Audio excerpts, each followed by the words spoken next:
क्यों, तो कैसे हैं आप सब?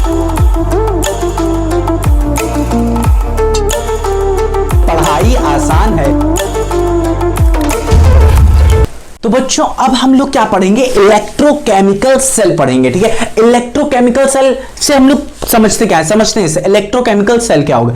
इलेक्ट्रोकेमिकल सेल तो ये क्या करेगा, किसी केमिकल एनर्जी को इलेक्ट्रिकल एनर्जी में क्या करेगा, कन्वर्ट करेगा।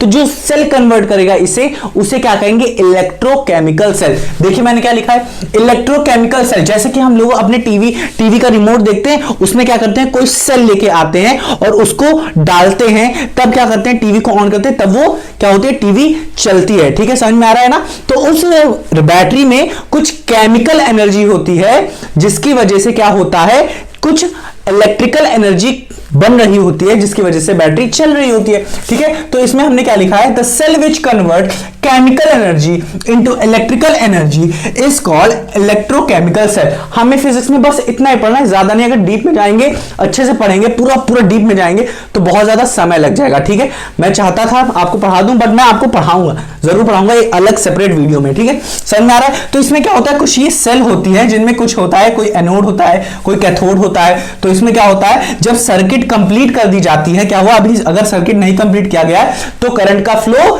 नहीं होगा। पर जैसे ही सर्किट कंप्लीट कर दी जाती है, मतलब जैसे ही हम लोग क्या करते हैं, डाल देते हैं उसके अंदर, बैटरी कह रहे हैं, रिमोट में डाल देते हैं, तो क्या होता है, सर्किट कंप्लीट हो जाती है और करंट फ्लो करने लगता है उसमें। तो अब हम लोगों ने क्या हुआ, करंट यहां पे अब क्या होने लगा, फ्लो करने लगा।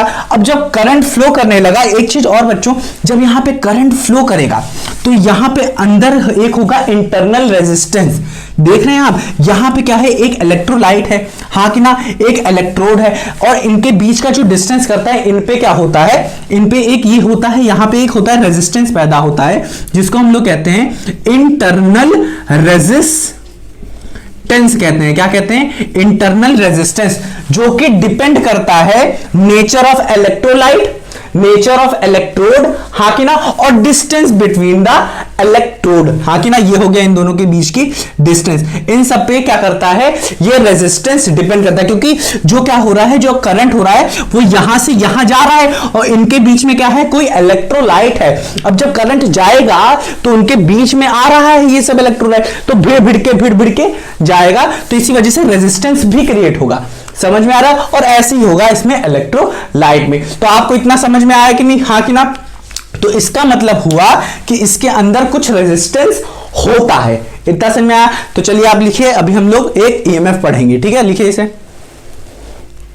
तो बच्चों अब हम लोग पढ़ेंगे बहुत ही मेन टॉपिक, जिसका नाम है ईएमएफ, मतलब इलेक्ट्रोमोटिव फोर्स पढ़ेंगे। ठीक है, इसका मतलब क्या होता है, देखिए बहुत ही अच्छे तरीके से समझाते हैं। आप गए टीवी के लिए, टीवी के रिमोट के लिए आप सेल लेने गए, सेल लेके जब आप आए और अभी तक आपने रिमोट में नहीं लगाया, और अब आपके सर ने कहा कि बेटा उस बैटरी का पोटेंशियल डिफरेंस फाइंड करिए, तो तब जब आपने क्या किया, उस बैटरी का पोटेंशियल डिफरेंस आपने देखा, उसमें लिखा है इतना, मतलब आपने कनेक्ट नहीं किया, तब आपने फाइंड किया, तब उसका जो पोटेंशियल आएगा वो कहलाएगा ईएमएफ। मतलब अभी तक आपने बैटरी से लगाया नहीं है, करंट का फ्लो हुआ नहीं है, तब आपने जो उसका पोटेंशियल निकाला, तब वो हुआ ईएमएफ। ठीक है, तो देखते हैं इसमें क्या लिखा है मैंने। ईएमएफ मतलब electromotive force when no current is drawn from the cell, मतलब जो आप सेल लेके आए हैं, अभी तक उसमें क्या हुआ, करंट कोई फ्लो नहीं किया है। ठीक है, मतलब ये जो कोई सेल था हमारा, ये ऐसे सेल का रिप्रेजेंटेशन होता है, हाँ कि ना। अब मैंने इसको किसी सर्किट से जोड़ा नहीं है, मतलब कि कोई फ्लो ऑफ करंट नहीं हुआ है, तब हमने कहा, तब उस बैटरी का जो पोटेंशियल होगा, तब उस बैटरी का जो पोटेंशियल होगा उसे कहेंगे ईएमएफ। हाँ कि ना, इतना समझ में आया? जिसे हम लोग रिप्रेजेंट करते हैं ई से, तब वो जो होगा पोटेंशियल डिफरेंस, उसे कहेंगे ई, मतलब ईएमएफ। अब क्या होगा, जब हम उस बैटरी को क्या करेंगे, जोड़ देंगे किसी सर्किट से, और वो क्या करेगा, फ्लो करने लगेगा, हाँ कि ना, करंट क्या करेगा, फ्लो करने लगेगा। तब जो टर्मिनल वोल्टेज होगा, क्या होगा, तब जो टर्मिनल वोल्टेज होगा, मतलब कि मैंने किसी सर्किट से जोड़ा, अब इसका यहां पे जो पोटेंशियल आया, नेगेटिव पॉजिटिव, जो टर्मिनल वोल्टेज आ रहा है, इस टर्मिनल वोल्टेज को हम लोग कहेंगे क्या है, देखिए पोटेंशियल डिफरेंस, मतलब ये होगा टर्मिनल वोल्टेज। ये क्या होगा, टर्मिनल वोल्टेज, मतलब अब हमने कनेक्ट कर दिया और क्या होने लगा, फ्लो होने लगा। ठीक है, किसका, करंट का फ्लो होने लगा। तब देखिए डिफिनेशन करेंगे, when the current is drawn from the cell, मतलब अब सेल से क्या हो रहा है, करंट निकल निकल के आ रहा है, then the potential between the electrode of the cell, ये जो सेल अभी हम लोगों ने इलेक्ट्रोकेमिस्ट्री में देखा था कि then the potential between the electrode of the cell, ये हो गया इलेक्ट्रोड ऑफ द सेल, इन दोनों के बीच का जो पोटेंशियल डिफरेंस होगा is called as terminal voltage और पोटेंशियल डिफरेंस। समझ में आ रहा है कि नहीं, हाँ कि ना। अब यहीं पे हम लोग पढ़ लेते हैं, एक फॉर्मूला है V equals to E, negative मतलब माइनस किया जा रहा है IR। ये क्या हो रहा है बच्चों, देखिए ये जो सेल है इसका भी क्या है, एक इंटरनल रेजिस्टेंस है जो मैंने आपको पढ़ाया था, और हमें पता है जब भी इंटरनल रेजिस्टेंस होगा तब क्या होगा, जो पोटेंशियल होगा, रेजिस्टेंस अगर है तो पोटेंशियल क्या होगा, डिक्रीज होता है, ठीक है, पोटेंशियल क्या होगा, डिक्रीज होगा। अब हम लोग क्या किए थे, अब देखिए यहां पे क्या है, इंटरनल रेजिस्टेंस, और जब हम लोगों ने करंट फ्लो करवाया तब क्या होगा कि कुछ पोटेंशियल क्या होगा यहां पे भी बट जाएगा, ठीक है, इसके अंदर भी बट जाएगा, और फिर जब आएगा पोटेंशियल निकल के आएगा तब वो जो पोटेंशियल होगा तब होगा V।